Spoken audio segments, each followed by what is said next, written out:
देश की लक्ष्मी अब एक बार फिर इस घर में लौटने वाली है। सीरियल तुम से तुम तक में आने वाला है एक बड़ा धमाकेदार ट्विस्ट।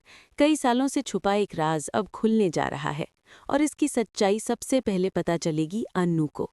जैसे ही अन्नू को इस सच का एहसास होगा, उसके होश उड़ जाएंगे और पैरों तले की जमीन खिसक जाएगी। कहानी अब एक ऐसे मोड़ पर पहुंच चुकी है जहां हर पल रोमांच से भरा होगा।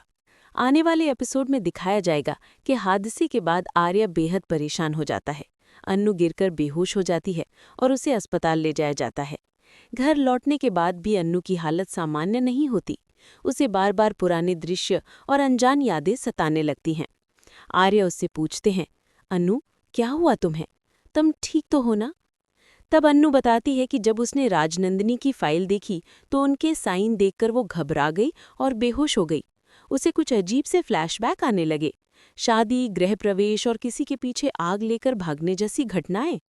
आर्य ये सुनकर हैरान रह जाता है, क्योंकि ये वही पल थे जो कभी राजनंदिनी के साथ हुए थे। अब सवाल उठता है, अन्नू और राजनंदिनी के बीच आखिर क्या रिश्ता है?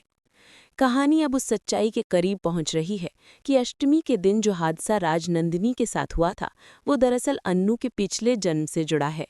अन्नू वही आत्मा है जिसने पिछले जन्म में वो दर्द झेला था और अब नए जन्म में उसी अतीत को बार बार महसूस कर रही है। हर बार अष्टमी के दिन उसे वही डर, वही यादें सताती हैं। अब जब वो आर्य के घर आती है तो उसे भीतर से एक अनजाना जुड़ाव महसूस होता है। इसी बीच आर्य की माँ भी अन्नू से मिलकर हैरान रह जाती हैं। उन्हें लगता है कि ये लड़की कहीं न कहीं उन्हें पहले से जान पहचान की लगती है, जैसे वो उनकी अपनी हो। अब देखना दिलचस्प होगा जब ये रहस्य खुलेगा कि अन्नू ही राजनंदिनी का पुनर्जन्म है, जो सिर्फ आर्य के लिए वापस आई है। लेकिन असली सवाल अब भी बाकी है। राजनंदिनी की मौत के पीछे कौन था? किसने रचा था वो घातक षड्यंत्र? इस सस्पेंस का खुलासा जल्द ही होगा। तो बताइए, आप कितने उत्साहित हैं इस नए ट्विस्ट के लिए? क्या आपको शक है कि असली विलन कौन है? अपने विचार कमेंट में ज़रूर साझा करें।